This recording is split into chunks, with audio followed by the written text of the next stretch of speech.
Indonesia terkenal dengan beragam adat, budaya, dan tradisi-tradisi luhur yang sampai sekarang masih dipercaya dan dijalankan oleh sebagian besar orang. Tak terkecuali buat ibu hamil. Berbagai mitos mengenai pantangan dan hal yang harus dilakukan kerap digaung-gaungkan oleh orang di sekitar kita ya bun. Terkadang hal ini bisa membuat kita risih dan gak nyaman.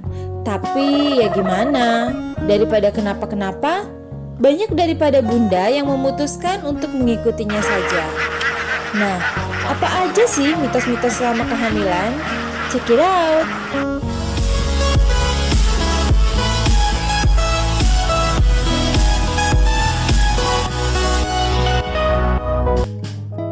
Satu, suami dilarang pergi memancing maupun membunuh hewan. Selama istri sedang hamil, ternyata suami juga diatur tingkah lakunya loh bunda. Pergi memancing dan membunuh hewan merupakan pantangan bagi seorang pria yang istrinya tengah mengandung. Nah, menurut mitos, hal ini dipercaya dapat membuat bayi yang dikandung menjadi sumbing bibirnya ataupun cacat ketika dilahirkan. Apakah bunda percaya pada mitos ini? Nah, sebenarnya secara medis, hal ini tidak dapat dipastikan kebenarannya. Untuk mencegah kecacatan pada bayi, selain berdoa kepada Tuhan Yang Maha Esa, bunda dan ayah dapat memenuhi asupan gizi serta nutrisi selama kehamilan. Beberapa kandungan gizi yang baiknya dikonsumsi bunda selama kehamilan adalah DHA yang dipercaya dapat membantu perkembangan otak janin agar terhindar dari gangguan perilaku maupun gangguan tumbuh kembang nantinya. Zat besi yang dapat membantu perkembangan organ tubuh janin di dalam kandungan, dan asam folat untuk mencegah cacat tabung saraf pada janin. 2. Menolak bala dengan menusukkan bawang putih, bawang merah, dan cabai merah pada tusuk sate.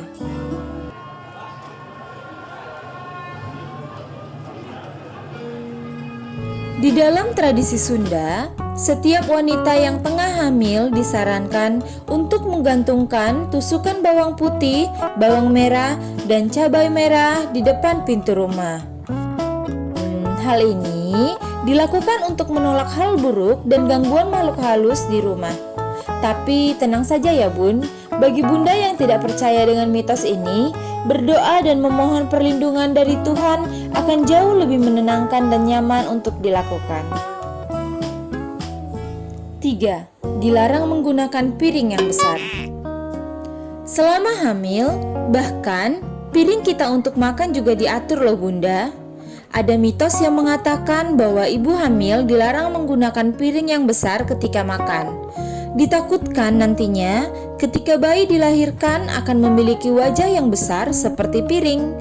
Nah, menurut mama, ketika kita makan dari piring yang besar, otomatis akan menimbulkan ilusi optik pada kuantitas makanan yang ada di atas piring tersebut. Jika piring yang bunda gunakan ukurannya 2 kali lipat dari piring normal, maka porsi makan bunda juga bisa meningkat loh bunda. Nah, porsi makan yang berlebihan inilah yang tidak baik buat bunda dan janin. Ketika bunda makan dengan porsi yang berlebihan, maka ditakutkan akan berdampak kepada janinnya nanti. Janin akan tumbuh besar dan menyulitkan bunda untuk lahiran secara normal. Nah, kalau menurut bunda bagaimana? 4. Membawa gunting dan bawang putih tunggal ketika keluar rumah.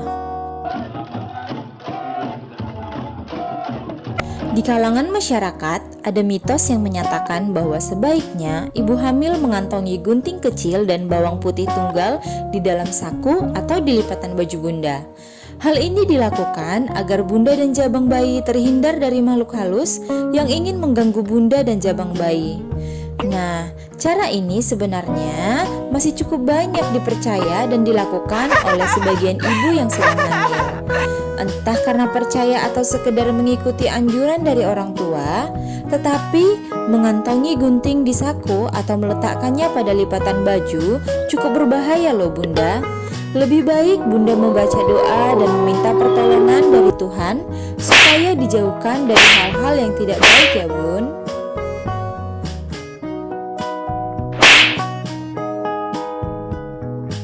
5. tidak boleh keluar rumah setelah maghrib.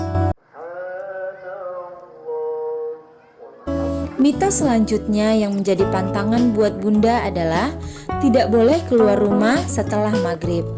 Seorang wanita yang tengah hamil dipercaya memiliki aroma tubuh tersendiri yang dapat mengundang makhluk halus.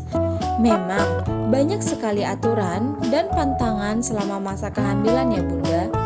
Percaya tidak percaya, mungkin ini cara orang zaman dulu untuk membatasi ruang gerak anggota keluarganya yang tengah hamil. Karena kondisi fisik ibu hamil cenderung lebih mudah lelah dan letih. Terlebih ketika hamil, biasanya daya tahan tubuh kita akan lebih menurun.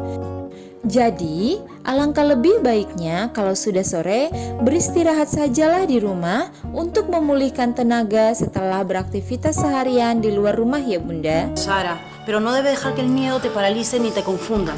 ¿Me entiendes? Puedes estar conmigo. Jangan lupa komen di bawah kalau Bunda punya mitos-mitos lain yang mungkin masih dijalankan oleh ibu-ibu hamil di lingkungan Bunda.